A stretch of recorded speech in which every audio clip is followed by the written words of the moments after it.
Hello everybody. First and foremost, I'd like to welcome all of you to this educational program. I also would like to welcome all our dear students in all grades, and more precisely our students in grade 12. In this lesson, we are going to deal with reading comprehension, summary making, and translation. Before the break, I'd like you to get ready, so make sure that your notebooks are next to you. I will be more than happy to meet you after the break. See you then.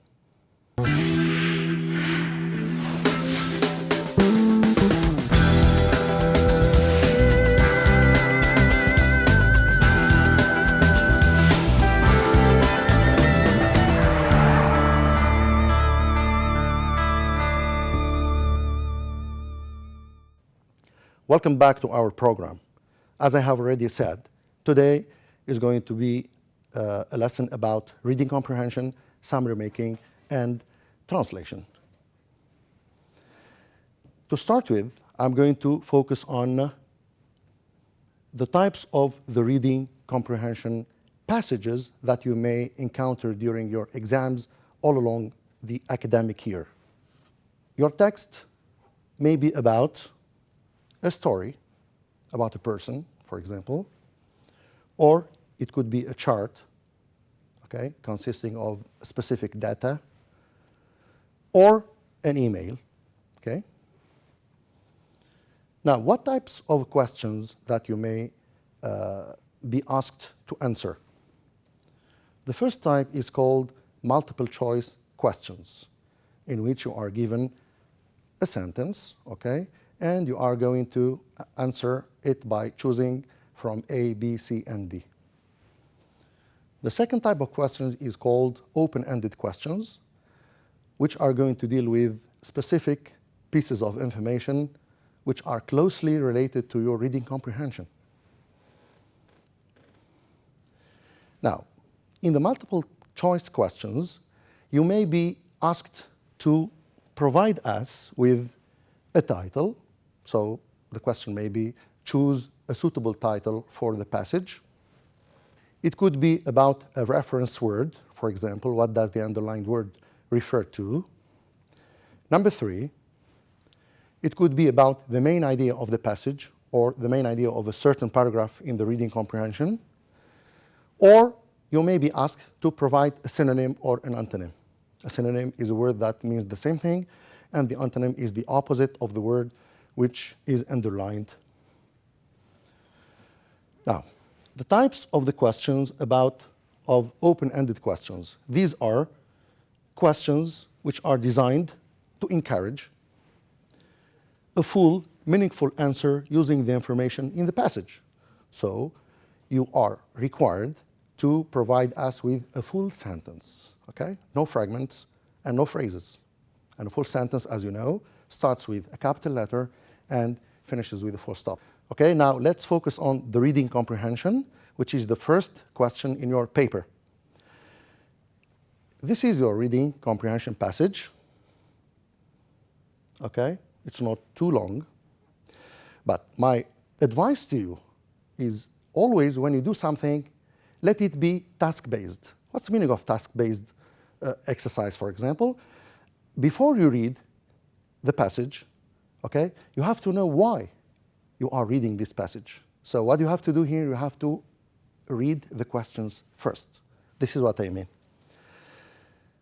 Okay? Now, the questions of the passage, this passage of today, are: what type of reading is this passage? When you read the passage conveys certain number of pieces of information about certain topic. It could be an argumentative reading comprehension where we find the author defining a point of view, for example, or it could be descriptive. He's describing something, or describing place, or describing a person, for example. It could be informative. The writer is trying to give us pieces of information to provide us with information that we may need in the future. Or it could be narrative. Okay? The writer is trying to narrate something, maybe to, for example, to make us enjoy the reading. The second question is, choose an appropriate title for the passage. Okay? This can be done only if you read the whole passage from A to Z. The following question is this: what do the underlined words refer to? It could be a word, it could be words. Okay? Here we have to go back to the text to read, for example, 2 or 3 sentences before the word and 2 or 3 sentences after the word to decide the word refers to this or that thing. The following one, what does the word blow mean? So we are after a synonym or a definition or an explanation of the word in context. Okay? You cannot take the word isolated and try to explain it because it carries a lot of meanings. We need the meaning of the word in the text. So in order to understand it, you have to understand and you have to see the overall meaning of the word inside the context. Okay, let's move now to what we call the open-ended questions. These sort of questions convey a certain of productivity from the part of the student, okay, even though he refers to the text to come out with some information from it. The question says, how did Stephen used to react when his classmates made fun of him? So when you read the questions here, you are going, as it is said in English, you are going to kill 2 birds with 1 stone. First of all, you are going to understand what is going in the passage. And number 2, the question itself may give you hints, okay, about the passage or about the information of the passage. Let's try it. How did Stephen, so we have a character whose name is Stephen here, used to react when his classmates, so we are speaking about a student in the classroom, made fun of him. So we have a person whose name is Stephen, who is suffering from something that happens in his classroom. This is very important. Okay, now let's move to the open-ended questions by starting by this question. How did Stephen used to react when his classmates made fun of him? This is an extremely important question because we can deduce here a lot of things that happens in the reading comprehension. First of all, we have a character whose name is Stephen. Then he is with his classmates, so he is at school. And we understand from made fun of him that this person is suffering from something we are going to discover while reading. Now let's move to the second question. What was Stephen's aim for answering his teacher's question? So we have another character here who is his teacher, and he's trying to answer her or his question. Question number 3 in the open-ended questions, why was Stephen confident for the first time ever? This is an extremely important question because it shows us, and we can understand and deduce, that this person lacks what we call in English self-confidence. Now, this is the first time that he gains his self-confidence for the first time. Now, after the reading, I hope that the reading comprehension passage is manageable and understood by you. Now, let's move to the questions. The first one, what type of reading is the passage? Now, we have to choose one among these types of writings, whether it is argumentative or descriptive or informative or narrative. Think about it and provide me with the answer. Okay, very good. So it is a narrative piece of writing. Let's move to the second question, which is, again, a multiple choice question in which you are going to choose only one answer. The question says, choose an appropriate title for the passage. Appropriate here means a suitable title or a correct title for the passage that you have already read and listened to. A, don't wish it were easier, wish you were better. Number B, respect is what we owe. Love what we give. Number C, in the middle of every difficulty lies opportunity. The last choice, don't put off until tomorrow what you can do today.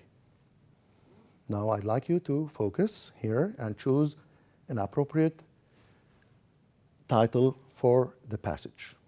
Okay, if your answer is C, then you are correct. Very good.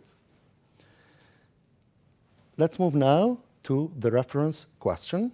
The question says, what do the underlined words refer to in this sentence? I did the same, even though I usually had no idea what was going on. The same. These are two words that refer to A, required me to ask, or would grow tired, or laughed and smiled, or usually had no idea. Think about it and refer to what you have already read in the passage. I did the same. Outstanding, very good. It's laughed and smiled. This is the reaction of Steven when their classmates tried to make fun of him. The following question, again, it is multiple choice question. What does the word blow mean? Of course, here you don't have to consider it as a word, an isolated word. You have to understand the overall meaning of the word among the context of the passage. Blow could mean lose an important opportunity, make a noise while talking, or send air out from your mouth, or destroy something violently. Again, try to go back to the reading comprehension and try to explain it. I didn't want to blow it. Of course, if we concentrate only on this sentence, you cannot give the real meaning of the word because it is related to a whole context, right? So what is your choice?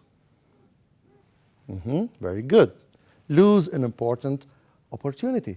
So when his teacher asked him a question, he seized the opportunity to answer it to show that he is able enough to do something good for himself and for the situation he is in. Now let's move to the open-ended questions in which you are going to provide us with answers from the passage. Please, when you deal with reading comprehension passages, don't give information from outside the passage, right? How did Steven use to react when his classmates made fun of him? Now we are asking about his reaction. Did he get angry? Did he accept the situation like that? This is the answer. He used to accept and absorb their unkind behavior. So his mates are unkind, but Steven is what? Is cool. So he accepted their reaction. The following question says, what was Steven's aim for answering his teacher's question? The teacher asked him a question. I guess that nobody was able to provide her or him with the answer. It was a good opportunity for Steven to react. Okay? This is his answer. He wanted to impress both his teacher and his classmates. So his aim was to impress his teacher and his classmates. Why was Steven confident for the first time ever? So this is the first time that Steven has gained his full self-confidence. So why? The answer is, he was sure that his answer would be correct. Okay? So if somebody is sure that his answer is correct, he tries his best, okay, to give the answer before the others in order to excel, in order to be praised by his teachers. Now let's move to summary making. And here I'd like to tell you something. A lot of students among you maybe are under the illusion that getting sentences haphazardly from the reading comprehension and try to put them together is called summary making, when it is not. Summary making is an activity that you have to train about it a lot with your teachers in class, of course, but also at home, in order to provide a good paragraph, which is called summary making. Take care, I said a paragraph, not isolated sentences. Now, this is the question. In 4 sentences of your own, say what problems Steven used to suffer from when he was at school. So when I say to you in 4 sentences, okay, it connotes, or it is understood from the beginning, that I am going to talk about 4 problems. Of course, I cannot provide the 4 problems isolately. I have to put them in sentences, in full sentences, and I'll try to prepare myself to make a paragraph. How are you going to do that? By connecting the sentences together, by linkers, or by what we call in English cohesive devices, in order to get a very clean, very neat, very organized, and very cohesive paragraph. Let's have a look here. If you go back to the reading comprehension and try to now scan it or skim it, you are going to be encountered by the first problem, which is the deafness of Steven. So Steven is a deaf person. This is a physical problem that he suffers from in his class. The second problem says here that he has a problem with fitting with his classmates. Okay? He cannot act with them as a normal person. He is handicapped.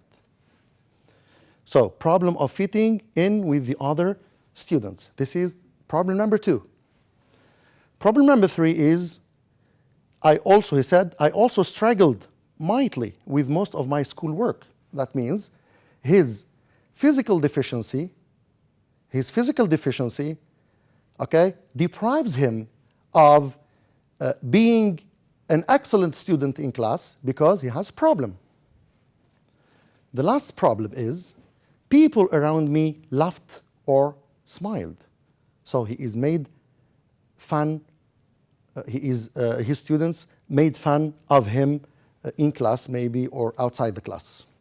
Now, after choosing, okay, the pieces of information that answers our question of summary making, you are required to do something very important before writing the paragraph, which is making or constructing sentences. You are going to construct a sentence about his physical problem. Then you are going to make another sentence about lack of fitting with his classmates, another sentence about his schoolwork, okay? And the last sentence is about the behavior of his classmates toward Steven. After that, you are going to think of the linkers. You have to link sentences together to have a unified piece of writing, which is called summary making paragraph. This is an example. Of course, this is not the only example. This is not the last copy that you have to revert to. You can do your best to offer another paragraph using other linkers. This is my paragraph. So the first problem that Steven suffered from was his deafness. Full stop. Then we start by capital letter. Second, he was unable to get on with his classmates. Full stop. Number 3. Third, he had difficulty with his schoolwork. As simple as this. The last sentence, finally, his classmates made fun of him. Full stop. How many sentences do you have? Very good. You have 4 sentences. So far I have shown to you how committed I am to the pieces of information and to the pieces of advice and recommendation that I have told you about. You have to provide simple sentences with very clear linkers in order to build a kind of unity for your paragraph. Now, the last part of our lesson today is translation. You are required to translate from English to Arabic, okay, and then from Arabic to English. The question says, translate the 2 last paragraphs of the passage into good Arabic. So we have to go back to the reading. These are the last paragraphs.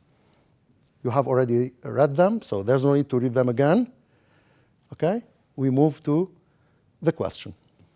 I don't think that there are difficult words. I decided right then and there that I would make a place for myself in this world, no matter how many obstacles. Obstacles means problems, very good, I might encounter or I might face in my life.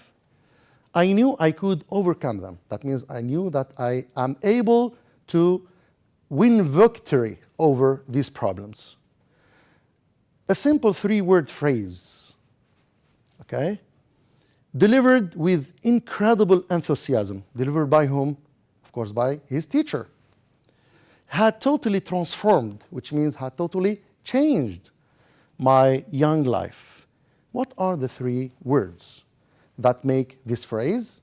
That's right, Stefan. Sometimes, or most of the time, incentive words said by the teachers are very encouraging. A lot of students among you feel that they are able enough to do this just because his teacher or her teacher has, for example, praised him or has encouraged him. Let's have a look at the translation. قررت عندئذ أن أجد لنفسي مكانا في هذا العالم